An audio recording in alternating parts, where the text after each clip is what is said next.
एक्सेलमध्ये फास्ट व्हायचं आहे तर माऊसचा वापर टाळा. पाहूयात एक एक्सेल शॉर्टकट झटपट एक्सेलमध्ये. तर मंडळी, आपण नेहमी बघत असतो की आपल्या एक्सेलमध्ये असा काही डेटा असतो जिथे आपल्याला त्या डेटाची टोटल करायची असते. तर आपण त्या टोटल करण्यासाठी खूप फॉर्म्युलेज आहेत, जसं सम झालं किंवा आपण एक एक एक करून त्यांना प्लस करू शकतो. पण आज आपण बघणार आहोत की माझा जो एखादा रो असेल, एखादा कॉलम असेल, त्या कॉलममध्ये जितका पण डेटा आहे त्या डेटाला मला एकाच झटक्यामध्ये जेव्हा त्याला सम करायचं असेल तर आपण काय शॉर्टकट वापरू शकतो.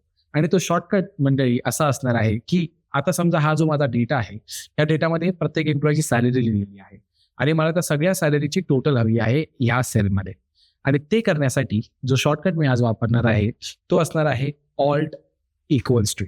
ऑल्ट इक्वल्स टू मी प्रेस केल्यानंतर तुम्ही पाहू शकाल की इथे सम हा ऑटोमॅटिकली एक फॉर्म्युला इकडे आलेला आहे आणि मला फक्त इथे एंटर प्रेस करायचं आहे, जेणेकरून माझ्या एम्प्लॉईची जी पण सॅलरीची टोटल आहे सगळ्यांची मिळून ती मला या सेलमध्ये आलेली आहे.